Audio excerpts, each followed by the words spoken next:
Confidence. We think we are good at detecting lies, but that we are poor at lying. We also have this belief that we're professionals, this is what we do for a job, we can do it, we're better than anyone else. And we have this idea that the more we probe the story, cross-examination will be able to expose the truth. All wrong. Sorry to tell you. We're actually pretty good at lying. And we're pretty bad at detecting the lies. And when I give this, and I'll give you a story that'll help you understand this, why it is. I have a very good friend, and I don't know if you have the same custom here in Latin America, but in Canada, when you meet someone, you say to them, "How are you?" And you expect them to say, "I'm fine," whether they're fine or not.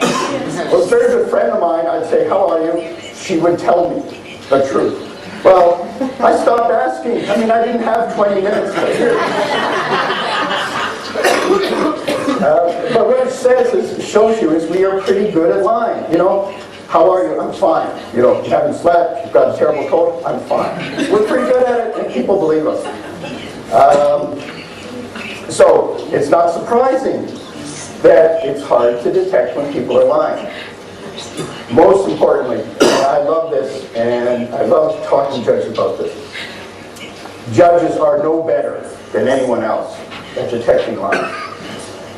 And I give this talk to many judges. I've given it to hundreds of judges.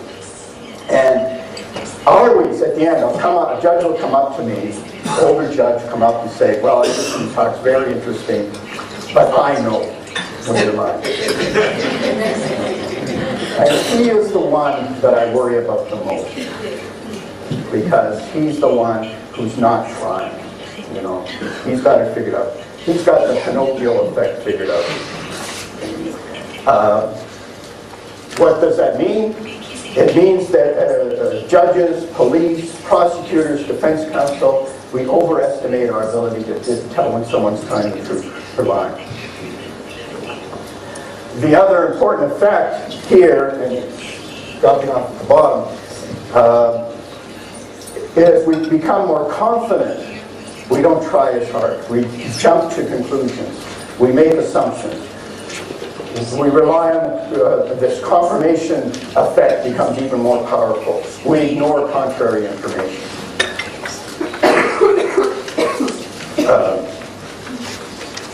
One of the hallmarks of the common law system is cross-examination. It is very important. It's the important way that we can probe at the details of the story, find out the contradictions, see where that piece of evidence doesn't match up with that other piece of evidence. But in terms of this, being able to show whether or not someone's lying or not, simply by probing the story, we probably overestimate our ability to do that. And again, it's a matter of common sense. Why is it?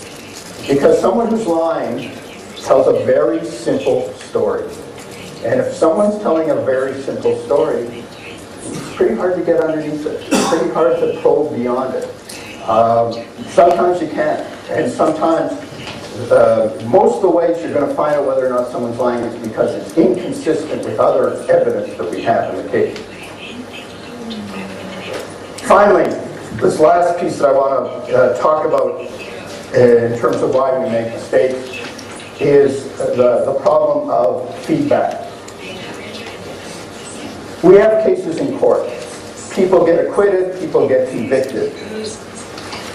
But unless there's something like DNA that exposes the actual truth, we never know for sure. We don't get any feedback. We've watched a witness, we make our best attempt at deciding whether or not they're telling the truth, but we never know for sure. What the research shows us is that if you see someone time and time again, in many different situations, in many different contexts, then yes, you can get pretty good at deciding whether they're telling the truth or whether they're lying.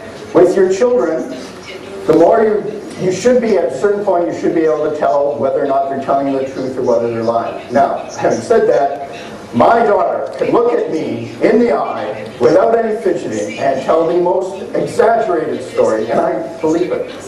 So we're not always as good as we want. But the point is that over time, if we see someone in different contexts, we should be able.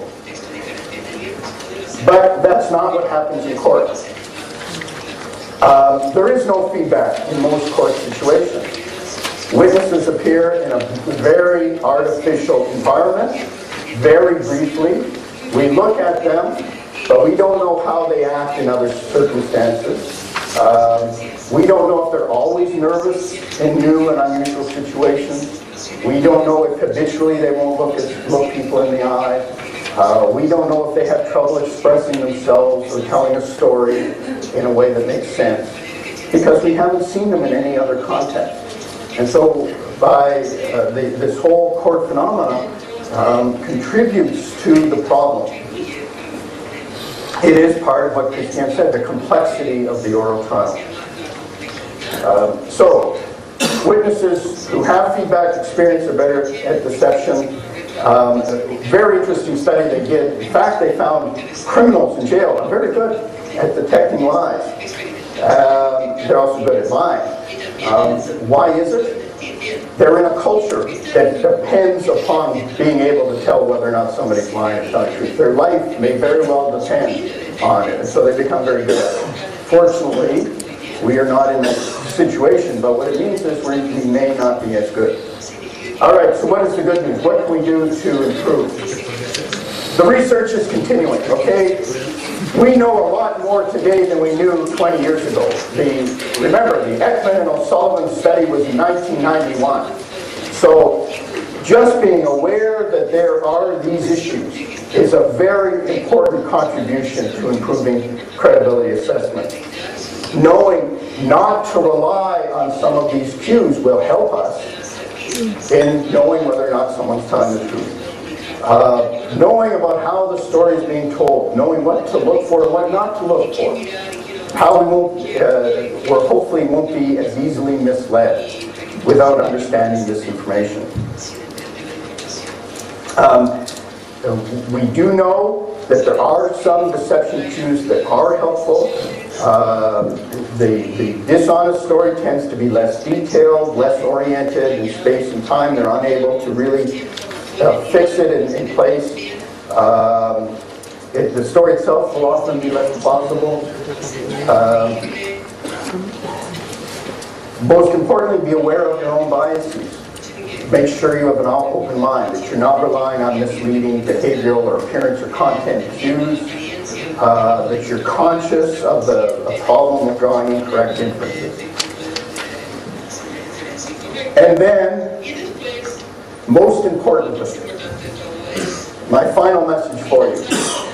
Whenever you run into someone who says, I always know when a person is lying because, and they fill in, then you know that this is a person you have to be careful of. Because there is no Pinocchio effect. There is no way of knowing. Now, the last slide, I've just given you a couple. These are English texts. They're very, very excellent, very good. If you want to look further, there's tons of research, lots of research out there. These are two particularly good, accessible, well-written textbooks. So, thank you very much. As Christiane said, it's complicated, it's complex, but I hope this will be helpful.